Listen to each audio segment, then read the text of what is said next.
ছাত্র জনতার গণ অভ্যুত্থানে প্রধানমন্ত্রী পদ থেকে ক্ষমতাচ্যুত হন শেখ হাসিনা। এরপর ভারতে পালাতে বাধ্য হন তিনি। বর্তমানে তিনি ভারতে অবস্থান করছেন। কিন্তু প্রশ্ন হলো, সেখানে আর কতদিন থাকতে পারবেন শেখ হাসিনা? এদিকে শেখ হাসিনা ভারত ছেড়ে কোথায় যাবেন তা নিয়ে কৌতূহল রয়েছে। গুঞ্জন আছে অচিরে ভারত ছাড়তে হবে তাকে।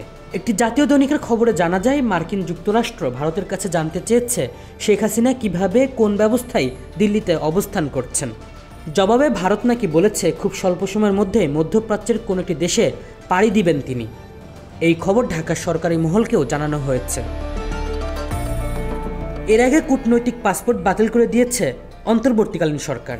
তা এই ধরনের পাসপোর্টধারীরা ভিসা ছাড়া বৈধভাবে ৪৫ দিনের বেশি ভারতে অবস্থান করতে পারেন না। এই নিয়মের মধ্যে পড়েছেন সাবেক প্রধানমন্ত্রী শেখ হাসিনাও। এরই মধ্যে ভারতে তিনি প্রায় ২ মাস ধরে অবস্থান করছেন। আর কূটনৈতিক পাসপোর্টে তার বৈধভাবে অবস্থানের মেয়াদও শেষ হয়ে গেছে। এখন তিনি কোন স্ট্যাটাসে দেশটিতে অবস্থান করছেন তা পরিষ্কার নয়। অবশ্য ভারতের পক্ষ থেকে বিষয়টি খোলাসা করা হয়নি।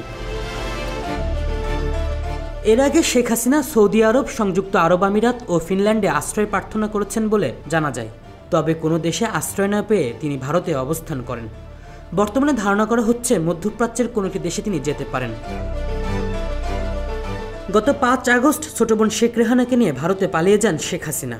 বাংলাদেশের সামরিক বাহিনীর একটি বিমানে দিল্লির কাছে গাজিয়াবাদের হিন্দন বিমান ঘাঁটিতে অবতরণ করেন তিনি। এরপর থেকে তিনি কোথায় আছেন তা আর জানা যায়নি। তবে শেখ হাসিনার দেশ ছাড়ার পর গঠিত হয়েছে অন্তর্বর্তীকালীন সরকার। এই সরকারের প্রধান উপদেষ্টা হিসেবে দায়িত্ব পালন করছেন নোবেল বিজয়ী ডক্টর মোহাম্মদ ইউনূস। আলী ইউনূস হৃদয়, খবর সংযোগ।